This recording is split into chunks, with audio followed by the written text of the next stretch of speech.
Servus, Glück auf und herzlich willkommen zu einer weiteren FC Bayern Reaction. Leute, diesmal zur Pressekonferenz vor dem 31. Bundesligaspieltag. Zu Hause gegen den ersten FSV Mainz 05. Ja, und bevor wir reingehen, wie immer der Hinweis, wenn ihr den Kanal noch nicht abonniert habt, tut das sehr gerne. Damit unterstützt ihr einfach das, was ich hier so tue.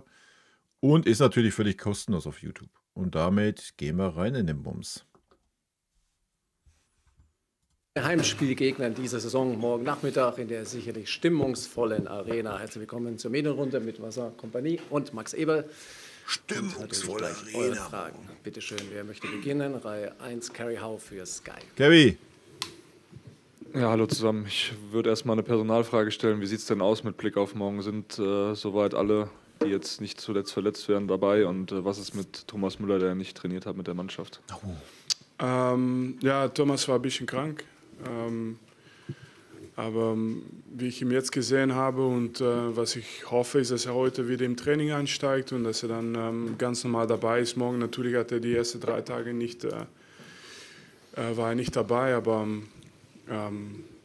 also Thomas mit seiner Erfahrung und auch seiner Mentalität wird, glaube ich, auch morgen zur Verfügung stehen und dann ist eigentlich alles in Ordnung. Wir haben vielleicht noch ein bisschen Sorgen mit Rafa, nichts Ernstes, aber da müssen wir mal schauen. Und ja, sonst haben wir eigentlich eine gute Woche gehabt und haben die Jungs sehr gut trainiert. Dankeschön. Nächster ist Heiko Niederer für die Bild-Zeitung. Hallo in die Runde. Ab jetzt ist es ja, theoretisch kann es jederzeit soweit sein mit der Meisterschaft. Deshalb die Frage an den Manager, ist man da in irgendeiner Weise vorbereitet, was T-Shirts, Feierlichkeiten oder sonst was? Nein, der FC Bayern ist völlig unvorbereitet. Er hatte niemals schon T-Shirts gedruckt jetzt. Also, bitte euch. Angeht und Frage an den Trainer. Ich glaube, in England gibt es Bierduschen nicht so sehr bei Titeln. Sie haben ja schon viele Titel gefeiert. Haben Sie sich schon vorbereitet auf die deutsche Bierdusche, die dann irgendwann plötzlich kommen könnte? Ich hab mich nur um das Mainz-Spiel vorbereitet. Aber Sie haben gewusst, dass ich das antworte. Also nur das Spiel ist mir wichtig und was dann passiert in diesen 90 Minuten. Und diese ganzen Szenarien sind für mich noch nicht in meinem Kopf. Ja, und das andere, ich glaube, Bayern kann zum 34. Mal deutscher Meister werden. Ich kann es zum ersten Mal werden. Und deswegen, ich bin mir relativ sicher, dass im Hintergrund da was vorbereitet wird. Aber ganz ehrlich, mich interessiert das nicht. Ich will das nicht. So ein Stück weit Aberglaube, dass ich nicht hören möchte, bevor Dinge nicht klar sind. Wenn wir es dann... Ja, alles gut. Also entweder werden wir Samstagmeister oder wir werden eine Woche darauf Meister. Also... That's the point, Alter. Geschafft haben, dann wird die... Aber wäre natürlich schön, zu Hause Meister zu werden. Also von daher, vielleicht sollte man das dann danach die Woche nochmal um eine Woche verschieben. Maschinerie loslaufen, aber ich und wir haben gerade drüber gesprochen auch, wir wollen davon eigentlich jetzt nichts hören. Dahinter Klaus Bergmann für die dpa, bitte.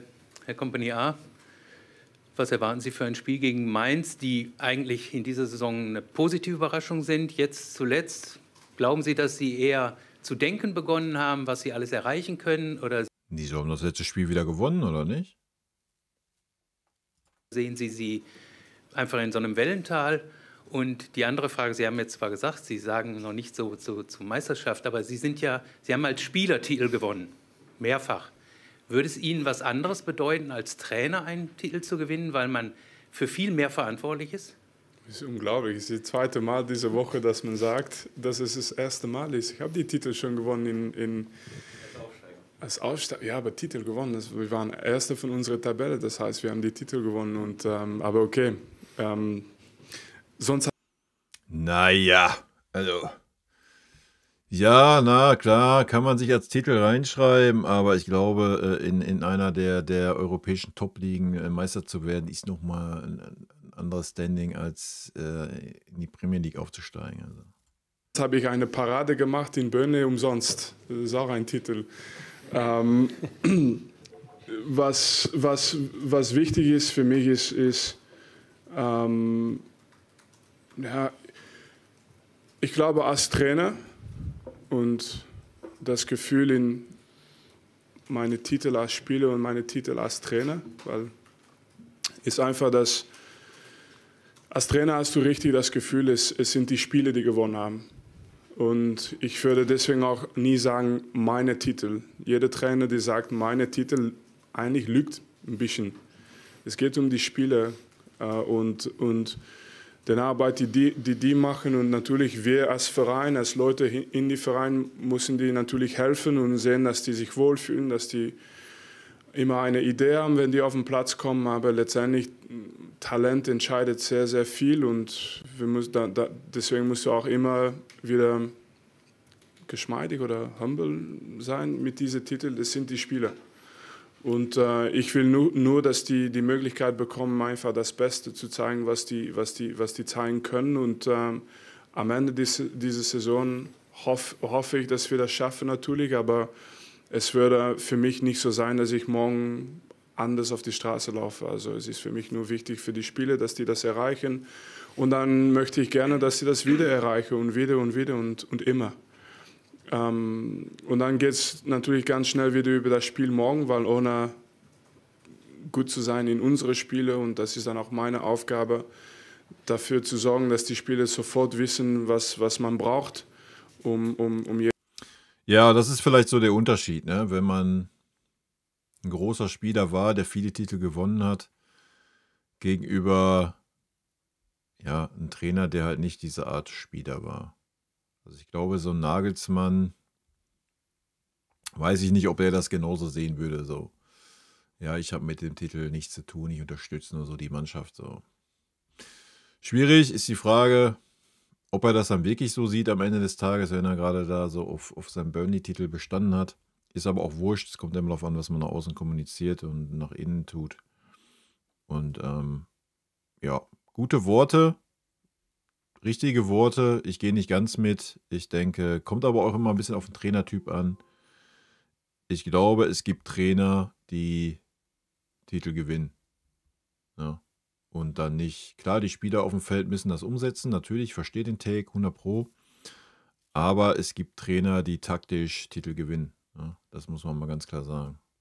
jedes Spiel nicht nur. Das ist er noch nicht. Also das hat er bei uns noch nicht gezeigt. Also da brauchen wir auch nicht drüber reden. Ne? Aber das heißt ja nicht, dass er da noch hinkommt. Ne? Nur taktisch, aber auch mental ready zu sein. Aber natürlich ist es ein bisschen leichter mit das nächste Spiel, weil wir haben verloren gegen Mainz. Und wie ich unsere Mannschaft kenne, dann ist die Motivation einfach so groß für morgen, dass ich könnte das auch schön im Training sehen diese Woche, dass man natürlich auch weiß, was die Qualitäten sind von Mainz, auf jeden Fall. Aber ich glaube, unsere Motivation ist jetzt so hoch, dass wir natürlich ein Stück weit auch auf unsere Qualitäten schauen müssen und was wir machen können in diesem Spiel. Aber Sie haben gesprochen auch über die Saison von Mainz. Ich glaube, man muss fairerweise sagen, dass die Ergebnisse auch hoch verdient haben. Die haben eine deutliche Idee. Die sind kompakt in alles, was die machen. Wenn die eine Pressing machen, machen die eine Pressing zusammen. Wenn die tief stehen, stehen die tief zusammen und verteidigte Flügelspieler und Stürmer genauso viel wie die Verteidiger. Das heißt, die machen nichts alleine auf dem Platz. Und die haben natürlich diese Glaube immer gehabt in dieser Saison. Und der eine oder andere Spieler auch, die entscheidend ist für den, die Spiel mit Böckhardt vorne, die immer die wichtigen Tore machen kann, bleiben die immer gefährlich gegen jeden Gegner. Aber wie gesagt, die Motivation von uns ist da, weil wir haben verloren gegen den und wir mögen das nicht. Nächster Stefan Kumberger für Sport 1. Guten Morgen. Frage an Max, die Meisterschaft steht kurz bevor, ist noch nicht fix. Die Club-WM steht an. Wie wichtig sind solche Titel auch finanziell? Kann man das irgendwie beziffern, wo dann der Unterschied liegt, wenn man mal eine Saison ohne Titel absolvieren muss? Und ist das auch ein Punkt, den man den Spielern vielleicht auch hinter den Kulissen mitgibt, dass man sagt, Freunde, es geht auch für den Verein um viel Geld? Bei der Club-WM. Und auch Meisterschaft. Ja gut, Meisterschaft. Ein Titel ist immer wichtig, weil der einfach für die Historie ist und für den Verein. Naja, er wird auch finanziell wichtig sein. Allein, was du an Merch rausballerst und was die Leute kaufen. Ja, also da brauchen wir nicht drüber reden. Ey. Das Größte Indiz ist, dass man einen guten Job gemacht hat, sonst wirst du nicht Meister, sonst holst du keine Titel. Finanziell ist die Meisterschaft jetzt gar nicht so lukrativ, weil dein Fernsehgeld hast du. Klar, du spielst den Supercup dann in der neuen Saison, also ich rede jetzt finanziell. Sportlich ist es über den Dingen. Aber so eine Clubweltmeisterschaft ist außergewöhnlich. Das ist die erste, die es gibt in der Form. Die ist sowohl sportlich als auch finanziell extrem lukrativ. Entschuldigung. Aber das gibst du jetzt den Spielern nicht großartig mit. Also die Spieler und wir fahren dahin, um dieses Turnier zu gewinnen. Und wenn es dann diesen wunderschönen Nebeneffekt hat, dass du eben dann auch finanziell Einnahmen generieren kannst, dann ist das wunderbar und für den Club auch schön. Aber diese Korrelation, sportlicher Erfolg und finanzielle Möglichkeiten sind ja oft einhergehend.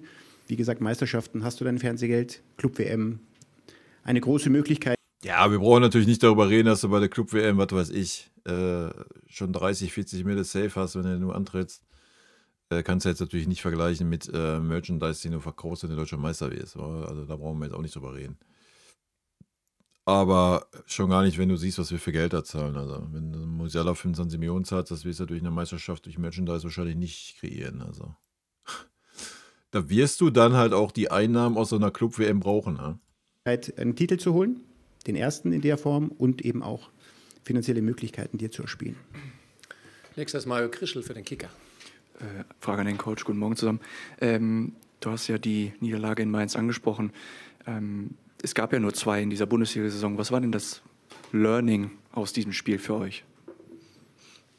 Ja, wenn du eine Saison ohne Verlust haben willst, dann muss einfach alles perfekt sein. Und alles muss zusammenkommen. Und das war gegen Bochum natürlich mit dieser roten Karte so eine Situation, wo du dann in diesem Moment keine perfekte Situation mehr hast.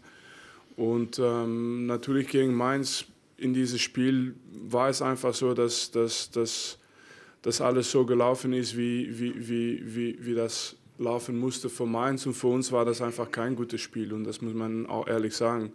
Und am meisten haben wir immer, ich kann mich nicht viele Spiele erinnern, wo wir gesagt haben am Ende, wir haben Glück gehabt, vielleicht 1 oder 2 Spieler, aber wir waren meistens besser. Aber in diesem Spiel gegen Mainz waren wir nicht besser. Und das ist die Wahrheit und das meine ich auch mit, alles muss ein bisschen zusammenlaufen. In diesem einen Spiel war das nicht der Fall, aber deswegen gibt es ein Rückspiel. Und ich meine,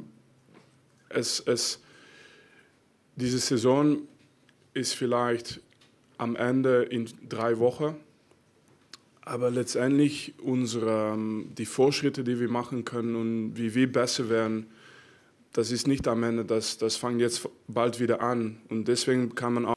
Ja, davon hat man leider nichts gesehen in den letzten Spielen. Ja, gegen Heidenheim, ja, klar, da haben wir was gesehen. Aber davor die Wochen oder generell die Rückrunde war keinerlei Fortschritt zu erkennen. Ganz im Gegenteil. Ja, da waren wir eher rückschrittig, wenn ich überlege, wie weit wir teilweise, wie variabel wir teilweise in der Hinrunde waren, offensiv gesehen. Und wie stark wir teilweise halt auch dann zum Ende der Rückrunde standen mit Min-Jae und Upa. Davon haben wir in der Rückrunde leider fast nichts gesehen. Ne? Das war immer so mittel. Auch die nächste Saison vorbereiten, kann man auch die nächsten Ziele vorbereiten in diesen Momenten. Und das heißt, dass für uns, dass es immer wieder kommt, immer wieder diese Motivation weiterzumachen. Die 2 Spiele, die wir verloren haben, okay, gut, können wir nicht mehr ändern, aber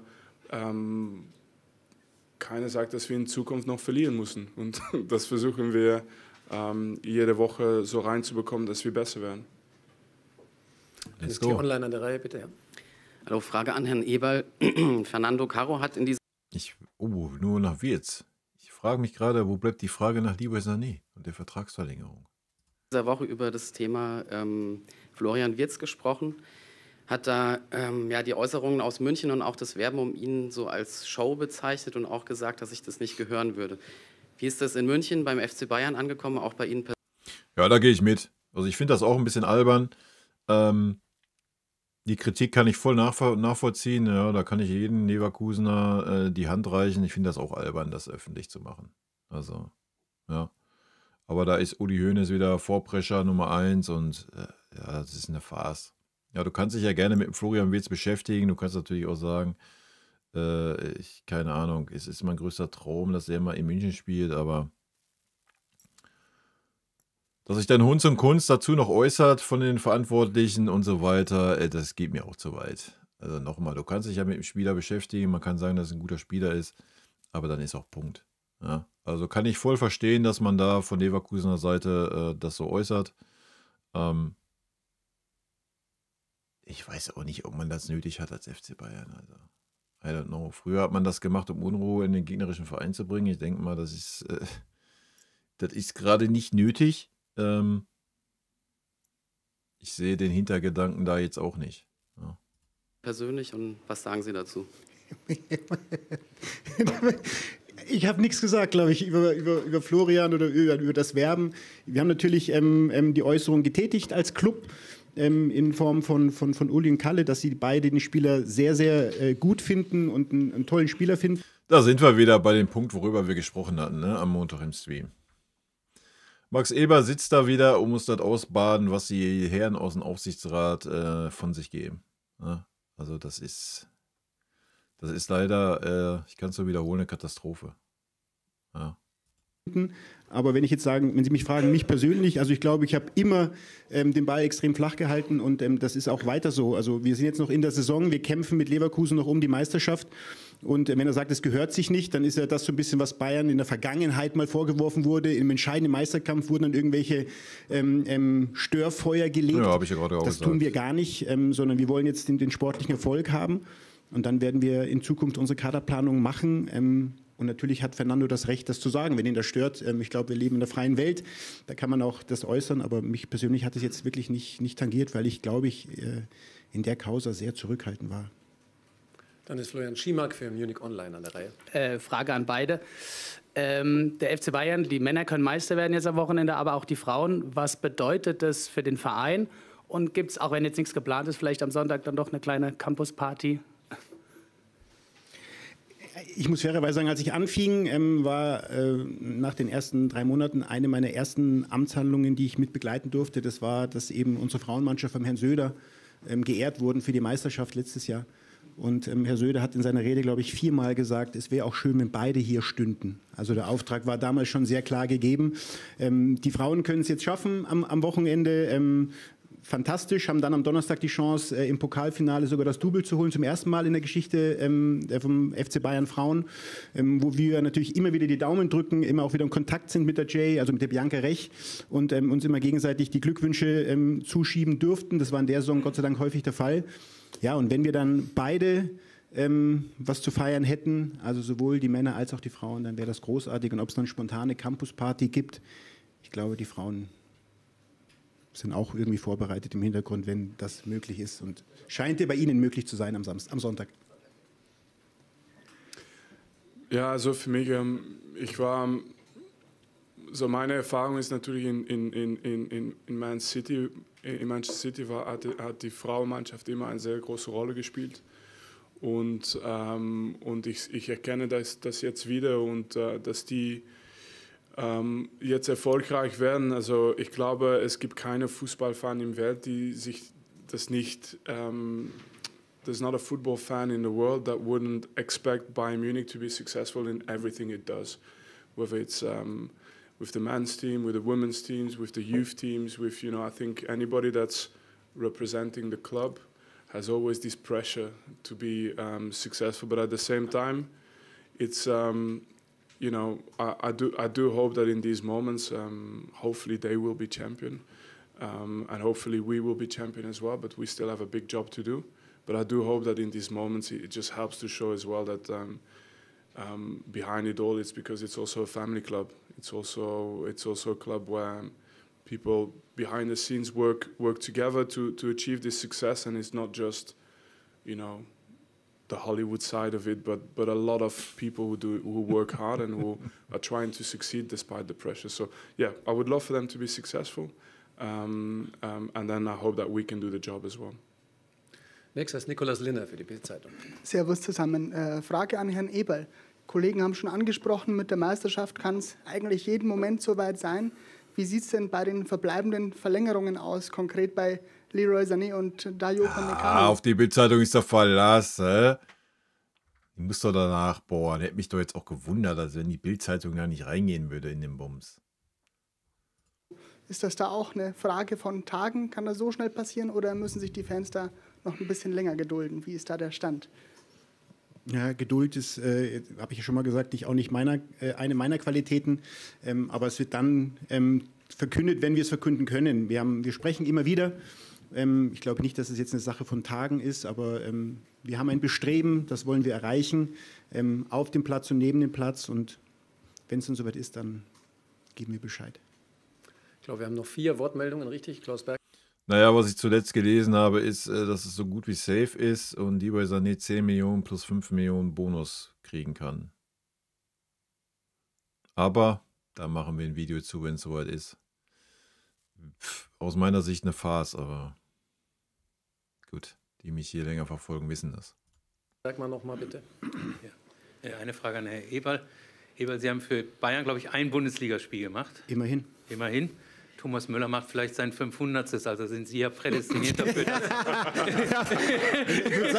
kann man sagen, der Vergleich hinkt ein bisschen. Also können Sie das wahrscheinlich sehr gut einordnen. Für uns. Und Herr Kompanie. Aber ich habe jetzt die Frage gar nicht verstanden. Was war dieses Hintergegangen? Das war keine Frage. Sie dürfen das würdigen, wenn Sie möchten. Und Herr Kompanie. FC Bayern ist jetzt nicht im DFB-Pokalfinale, nicht im Champions-League-Finale. Und vorhin wurde die Club-WM schon angesprochen. Wie verfahren Sie eigentlich jetzt mit den Spielern? Gehen die nach dem letzten Bundesligaspieltag 2 Wochen in Urlaub? Oder teilweise, wenn sie nicht Länderspiele haben, sogar 3 Wochen und kommen dann zurück und fangen sie dann praktisch, ja, eigentlich die neue Saison mit der Club-WM an? Ja, es ist schon eine besondere Saison mit dieser Club-WM, das müssen wir sagen. Aber wir haben uns mit jeder Abteilung so ausgetauscht, dass wir natürlich da den besten Plan machen können für die Jungs. Es gibt so viele unterschiedliche Programme, dass man jetzt rausbringen muss, weil manche fangen an mit Nations League, andere haben WM-Quali, andere haben Freundschaftsspiele, andere sind in Korea und so weiter und so weiter. Das heißt, es gibt viele unterschiedliche Planungen für die Spieler. Aber wichtig für uns ist, dass wir einfach topfit sind für diese Club-WM und von Anfang an streiten können, von Anfang an gut sein können. Und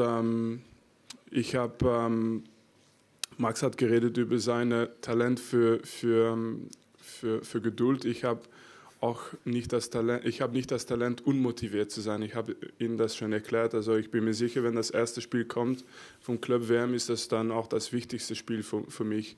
Und was ich gerne will, ist natürlich, dass wir einfach, wir haben jetzt geredet über, was die Frauen leisten, was wir leisten. Wenn wir in Bayern sind, ist es ganz einfach, wir müssen immer gewinnen und dieses Ziel zu gewinnen wird dann auch da sein. Diese Vorbereitung ist natürlich sehr unterschiedlich für jede Spieler. Manche werden 2 Wochen Urlaub haben vorher. Dann kann ich ein bisschen genauer sein auf diese Planung antworten. Aber manche werden auch vielleicht nur 5, 6 Tage haben. Und das ist einfach unterschiedlich für jeder. Am Ende, nach dem WM, haben wir natürlich noch eine kurze Pause, die wir nutzen wollen, auf jeden Fall. Weil dann fängt es wieder an mit der neuen Saison und dann gibt es noch die andere WM, der unwichtige WM in 2026. Das heißt, es hört eigentlich nicht auf für die Jungs, das muss man auch ehrlich sagen. Und hoffentlich bekommen wir das so hin, dass die alle gesund bleiben, aber auch leisten können. Ja, das ist wirklich wild. Ne? Ich glaube, 3 Wochen nach der Club-WM, wenn man ins Finale kommt, das erste Bundesligaspiel, also da ist dann auch nicht viel. Was willst du machen? Willst du denen dann 2 Wochen Urlaub geben und dann hast du 1 Woche Vorbereitung? Wild. Ja, gut, wir spielen also wahrscheinlich noch Supercup, der ist ja meistens auch noch vor dem ersten Spieltag. Also Katastrophe halt, ne? Ja, da musst du einfach mal anfangen, jetzt die Jugendspieler mal ein bisschen einzubauen. Ne? Anders wird es wahrscheinlich nicht gehen, dieser ganze Bums. Ne? Klar, Spieler, die nicht zur Nationalmannschaft fahren, keine Nations League spielen und sowas, die haben dann halt wenigstens ein bisschen Urlaub. Und die anderen, ja, die musst du dann halt einfach weniger einsetzen. Ne? Also ich denke, das war schon ein Punkt, der uns gegen Inter Probleme bereitet hat, dass gewisse Spieler einfach überspielt waren, nicht richtig fit waren. Von daher, ich bin sehr gespannt, wie wir das irgendwie regeln. Es ist auf jeden Fall eine große Herausforderung. Ja. Aber von unserer Sicht ist es immer, wenn wir den Trikot tragen, dann wollen wir gewinnen. Das ist ganz deutlich. Ja gut, das... Auf der rechten Seite Maximilian Das spricht ja auch keiner irgendjemand ab, ne? Koch für die Abendzeitung. Ach so, war dann doch, ja. Nach dem Lachen. Ich glaube, über Thomas könnten wir eine eigene Pressekonferenz machen und wir könnten hier ganz, ganz viele Fragen stellen. Ich glaube, ganz seine Zahlen, die er hat, sind einfach beeindruckend. Das ist ja das, was man immer wieder über Thomas gesagt hat. Man sieht ja seine ganzen Erfolge, aber vor allem sieht man halt seine Spiele, die er gemacht hat. Er ist ja einer, der wirklich quasi nie verletzt war. Hat er, glaube ich, von sich selber gesagt, ich habe ja auch kaum Muskeln, was soll da kaputt gehen? Und das sieht man halt in seinen ganzen Statistiken. Ob es jetzt Spiele sind, Einsätze sind, Tore sind, Erfolge sind, das ist außergewöhnlich. Also ich glaube, über Thomas Müller haben wir schon sehr, sehr viele Worte verloren und du kannst sie gar nicht hoch genug sagen, diese Worte. Das ist einfach eine einzigartige Karriere. Ja. Dann jetzt. Ist eigentlich der beste Satz. Maximilian Koch. Also bei Wikipedia ist bei mir ein One-Pager, beim Thomas sind es 36 Mal musst du es, wie heißt es? Swipen, schieben. Swipen, Sie. Ja, Frage an beide. Wie Bei mir heißt das auch noch scrollen. sehen Sie denn die Entwicklung von Lennart Kahl im Training? Was zeichnet ihn aus? Ja, wir haben einige, ich muss ehrlich sagen, wir haben einige gute junge Spieler dabei jetzt im Training und es hat auch Spaß gemacht, mit denen zu arbeiten und die Entwicklung zu sehen. Ich glaube, die machen alle gute Schritte und dass die jetzt manchmal dabei sind, auch im Kader, das ist nicht nur ein Geschenk, das ist, weil die sich das verdient haben und wir hoffen nicht nur für Lennart und für die anderen, die auch noch dabei sind, dass die Karriere machen, aber auch für Campus und die anderen Coaches und Trainer, die sich sehr, sehr viel Mühe machen um diese Entwicklung, dass die Jungs das schaffen. Aber bei jungen Spielern muss man immer Geduld haben und du weißt, es kommt erstmal großes Geld rein, dann kommt erstmal eine neue Freundin, dann ziehen die aus, dann kann noch sehr viel passieren und unser Job ist einfach dieses Umgebung zu haben für die Jungs, damit die in diesen Momenten einfach eine gerade Linie laufen können und das machen die im Moment gut. Ja. Es ist einfach schön, dass wir solche Talente am Campus entwickeln können, entwickelt haben schon und auch wieder weiterentwickeln. Jochen Sauer mit seinem ganzen Team haben wirklich super, super spannende Spieler. Und sowohl Christoph an der Stelle als auch meine Person haben schon öfters gesagt, dass wir auch einen Schwerpunkt auf diesen Campus legen wollen. Wir wollen wieder Spieler nach oben bringen. Die Qualität kommt jetzt. Das Umfeld müssen wir geben. Naja, hat er schon vor einem Jahr gesagt, was er jetzt wieder wiederholt. Ja, haben wir ja gesehen, wo es hingeführt hat.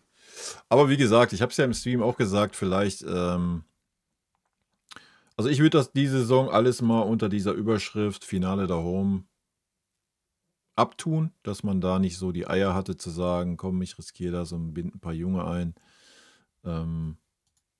Weil schon der Druck da war, da ins Finale zu kommen. Der Druck ist natürlich jetzt weg. Wir werden mal sehen, wie es die letzten Spiele ist, ob wir da vielleicht schon mal jemanden sehen aus dieser Riege.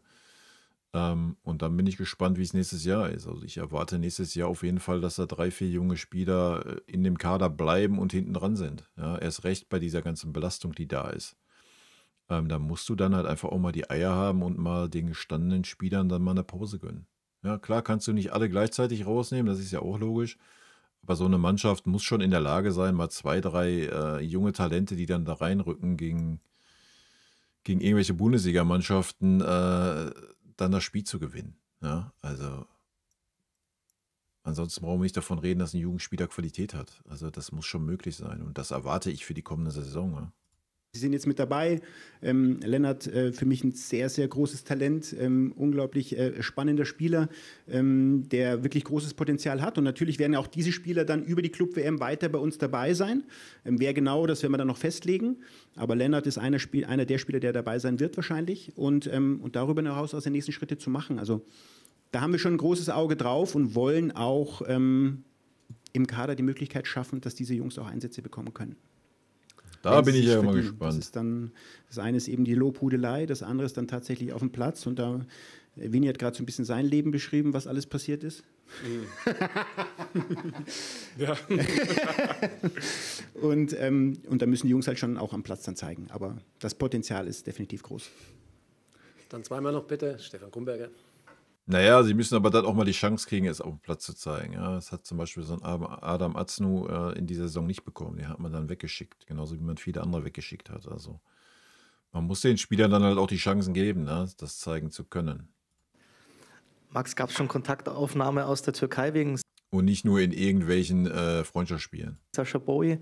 Nein. Und ist es völlig undenkbar, dass er im Sommer den Verein verlässt? Kaderplanung. Also ich denke, undenkbar ist bei uns gerade nichts. Sag ich euch, wie es ist. Undenkbar ist bei uns gerade nichts. Wenn das Angebot stimmt, denke ich, ist wahrscheinlich jeder Spieler verkaufbar. Vielleicht Musiala nicht. Vielleicht Ulisse nicht. Aber ansonsten, wenn das Angebot stimmt, denke ich, ist der FC Bayern bereit, jeden Spieler ziehen zu lassen. Selbst ein Harry Kane. Ich glaube, wenn da jetzt ein Angebot käme von 100 Millionen, würde man Harry Kane auch gehen lassen. Ja, glaube ich schon. Jetzt streifen wir das Thema Kaderplanung. Kaderplanung machen wir dann. Es gab noch keinen Anruf aus der Türkei. Ja, und was dann im Sommer passiert bei Zu- und Abgängen, das machen wir dann in Ruhe. Carrie Hau, du hast noch was Neues, ne? Dann hat sich meine Frage ja fast schon erledigt, weil ich wollte nochmal nach Min Jae Kim und ihren Planungen mit ihm einfach fragen, weil es da auch Gerüchte gibt um möglichen Wechsel nach England im Sommer. Klar, kommt jetzt die dritte Saisonhälfte. Ne? Es kommt jetzt Kaderplanung, Sommerperiode, Kaderplanung, was passiert bei Bayern München und bei allen Vereinen. Ich glaube, wir haben die PK begonnen mit dem, was unser Job ist. Unser Job ist einfach jetzt, die nächsten Spiele so zu bestreiten, dass wir dann auch diesen Titel feiern dürfen. Und dann werden wir uns ganz in Ruhe mit allen Beteiligten hinsetzen, werden sagen, Kaderplanung, die läuft natürlich im Hintergrund schon, Gespräche sind da. Wir haben aus meiner Wahrnehmung heraus letzte Saison schon einen Schritt gemacht. Wir haben einen neuen Trainerstab, wir haben Ich lasse ihn erstmal ausreden. neues Stuff geschaffen, wo wir sagen, die Performance, die wir bringen, Laufleistungen, Sprints, all das haben wir alles nach oben entwickelt. Wir haben punktuell Spieler dazugeholt letzte Saison. Wir werden uns punktuell... Punktuell, ja. Punkt. Einer. Michael Ulisse. Das war's. Sonst ist ja niemand dazu gekommen. Sei denn, man zählt jetzt ein Obig dazu, aber das war's auch. Ja? Auch in den nächsten Sommer wieder überlegen, was wir tun können, ohne dass wir jetzt hier radikal durch diesen Kader, was ich immer lese, asen und sagen, okay, raus und dann neu. Nee, wir haben einen sehr, sehr guten Kader. Wir haben die Verlängerungen erreicht, die wir erreicht haben bisher. Es sind noch welche offen. Da werden wir Ja, und den Leroy verlängern wir auch noch, weil wir so einen geilen Kader haben. Ne? Wir müssen da nichts austauschen. Das machen wir punktuell jedes Jahr ein Spieler. Ne? Und dann läuft das schon. uns dann Gedanken machen, wie wir da weiter vorangehen oder wie wir sie finalisieren können oder eben nicht. Und dann werden wir punktuell den Kader im Sommer auch anpassen. Und da gehört auch ein Stück weit ein Verkauf dazu. Aber wer und wie, das machen wir dann im Hintergrund nach der Saison. Dann vielen Dank euch auch. Bis morgen Mittag in der Arena. Servus. Servus. Ja. Naja, wie gesagt, mein Thema oder das, was ich mal mitnehme hier aus der PK ist, ja, Jugendspieler und Jugendspieler sollen ihre Chancen bekommen. Laut Aussage von Max Eberl. Ich bin sehr gespannt, ob das passieren wird. Jetzt Club-WM-mäßig und dann neue Saison. Und wir haben es gehört, punktuell werden wir was ändern an diesem Kader. Ansonsten sind wir sehr zufrieden mit diesem Kader.